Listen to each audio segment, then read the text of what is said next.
আচ্ছা, ডেটা সেন্টারগুলোর সময়ের সাথে সাথে কিভাবে বদলে গেছে আর আজকের দিনের যে জটিল সব চ্যালেঞ্জ সেগুলো সামলানোর জন্য কি নতুন পথ বের হয়েছে এটা কি জানতে ইচ্ছে করে? তো আজকে আমরা ঠিক এই ব্যাপারগুলো নিয়ে কথা বলবো আর আমাদের আলোচনার ভিত্তি হবে নিউটানিক্স বাইবেল। চলুন তাহলে আর দেরি না করে শুরু করা যাক। দেখুন, যে কোনো সমাধানের গভীরে যাওয়ার আগে সমস্যাটা আসলে কি সেটা বোঝা খুব জরুরি। তাই চলুন আমরা প্রথমে ডেটা সেন্টার ইনফ্রাস্ট্রাকচারের ইতিহাসে একটু উকি দিয়ে আসি, দেখি সমস্যাটার শুরুটা ঠিক কোথা থেকে। ডেটা সেন্টারের এই যে বিবর্তন, এটা অনেকটা একটা পুরনো জামা বারবার সেলাই করার মতো। মানে একটা ছেঁড়া জায়গায় তালি দিলে আরেকটা জায়গায় টান পড়ে। মেনফ্রেম, তারপর স্ট্যান্ডঅ্যালোন সার্ভার, সেন্ট্রালাইজড স্টোরেজ আর সবশেষে ভার্চুয়ালাইজেশন। প্রত্যেকটা ধাপই কোনো না কোনো সমস্যার সমাধান করার চেষ্টা করেছে, কিন্তু সেই সাথে অজান্তেই জন্ম দিয়েছে নতুন সব জটিলতার। ভার্চুয়ালাইজেশন কিন্তু দারুণ একটা স্বপ্ন দেখিয়েছিল, তাই না? কিন্তু সমস্যাটা হলো পুরনো 3 টিয়ার আর্কিটেকচারের কারণে সেই স্বপ্নটা আর সত্যি হতে পারল না। ব্যাপারটা অনেকটা এরকম, ধরুন আপনার কাছে একটা ফেরারি গাড়ির ইঞ্জিন আছে, কিন্তু আপনি তাতে লাগিয়েছেন সাধারণ সাইকেলের চাকা। কম্পিউটার স্পিড তো অনেক, কিন্তু স্টোরেজ বেচারা সেই গতির সাথে পাল্লাই দিতে পারছিল না। আর ফলাফল, পারফরমেন্সের বিশাল এক ঘাটতি। এখন এই স্লাইডটা কিন্তু বেশ মজার।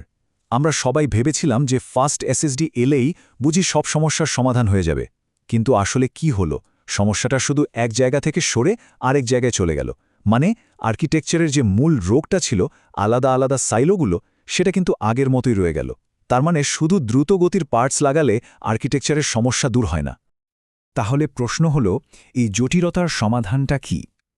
উত্তরটা কিন্তু লুকিয়ে আছে ওয়েব স্কেল আর্কিটেকচারের মধ্যে। গুগল, ফেসবুকের মতো বড় বড় টেক কোম্পানিগুলোর হাত ধরে এই নতুন দর্শনটা এসেছে, যা ডেটা সেন্টারকে দেখার এবং চালানোর পুরো ধারণাটাই পাল্টে দিয়েছে। ওয়েব স্কেল শব্দটা শুনলেই আমাদের মাথায় আসে বিশাল বিশাল সব ওয়েব কোম্পানির কথা। কিন্তু ব্যাপারটা মোটেও তেমন নয়। ওয়েব স্কেল আসলে কতগুলো নীতির সমষ্টি, যা যে কোনো মাপের পরিবেশেই কাজ করে। এমনকি সেটা যদি মাত্র 3 নোডের একটা ছোট্ট ক্লাস্টারও হয় তাহলেও। এর প্রথম আর সবচেয়ে গুরুত্বপূর্ণ নীতিটাই হল হাইপার কনভার্জেন্স। সহজ ভাষায় বললে, ইনফ্রাস্ট্রাকচারকে সহজ করে ফেলা। মানে কম্পিউট আর স্টোরেজের জন্য আলাদা আলাদা বাক্স না রেখে দুটোকে একসাথে জুড়ে দিয়ে একটা সিঙ্গল বিল্ডিং ব্লক তৈরি করা। দ্বিতীয় নীতিটা হল সিস্টেমের ব্রেইন বা বুদ্ধিমত্তাকে দামি হার্ডওয়্যার থেকে বের করে সফটওয়্যারের মধ্যে নিয়ে আসা। এতে লাভটা কি? লাভ হলো এখন আর বিশেষ কোনো হার্ডওয়্যারের উপর নির্ভর করতে হয় না।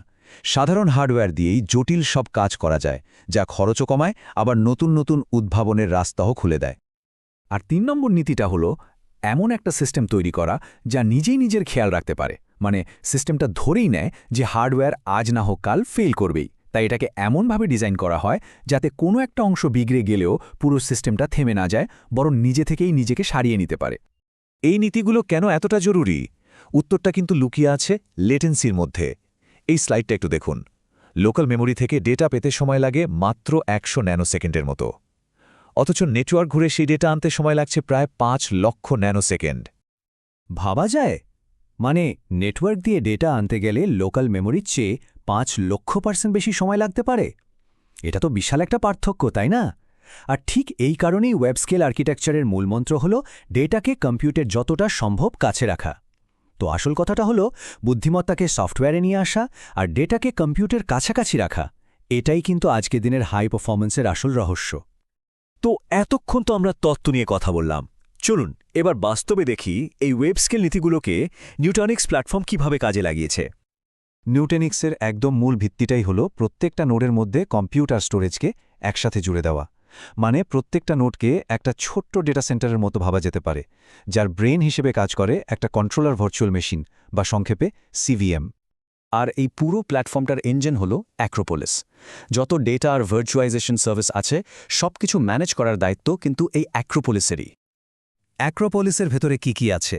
প্রথমেই আছে ডিস্ট্রিবিউটেড স্টোরেজ ফ্যাব্রিক বা ডিএসএফ, যেটা ক্লাস্টারের সব হার্ড ডিস্ক আর এসএসডিকে একসাথে মিলিয়ে একটা বিশাল স্টোরেজ পুল তৈরি করে। এর সাথে আরও আছে অ্যাপ মোবিলিটি ফ্যাব্রিক আর একটা বিল্ট ইন হাইপারভাইজার, যা পুরো সিস্টেমটাকে আরও বেশি শক্তিশালী করে তোলে। আচ্ছা, অ্যাক্রোপোলিস যদি ইঞ্জিন হয়, তাহলে প্রিজম হলো সেই ইঞ্জিনের ড্যাশবোর্ড। এটাই হলো ম্যানেজমেন্ট লেয়ার, যা দিয়ে সব কঠিন কাজগুলো একদম সহজ হয়ে যায়। প্রিজমের আবার দুটো ভাগ আছে। একটা হলো প্রিজম এলিমেন্ট, যেটা প্রত্যেকটা ক্লাস্টারের সাথেই থাকে। আরেকটা হলো প্রিজম সেন্ট্রাল, যেটা দিয়ে অনেকগুলো ক্লাস্টার, এমনকি বিভিন্ন জায়গায় থাকা ক্লাস্টারগুলোকেও একটা জায়গা থেকে ম্যানেজ করা যায়। তার মানে ছোট হোক বা বড়, সব ধরনের এন্টারপ্রাইজের জন্য এটা দারুণ কার্যকর। আচ্ছা, অনেক তো টেকনিক্যাল আলোচনা হলো, এবার চলুন আসল কথায় আসি।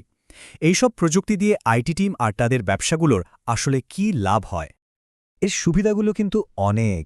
যেমন খুব ছোট করে শুরু করে যখন যেমন দরকার তেমন করে সিস্টেমকে বড় করা যায়। পুরনো দিনের আইটি সাইলোগুলো ভেঙে যায়। ডিপ্লয়মেন্ট বা আপগ্রেডের মতো জটিল কাজগুলো এখন মাত্র এক ক্লিকেই হয়ে যায়। আর সবচেয়ে বড় কথা হলো, আইটি টিমের সদস্যরা এখন আর শুধু ইনফ্রাস্ট্রাকচার সামলানো নিয়ে ব্যস্ত থাকেন না, তারা ব্যবসার জন্য প্রয়োজনীয় অ্যাপ্লিকেশন তৈরির দিকে মনোযোগ দিতে পারেন।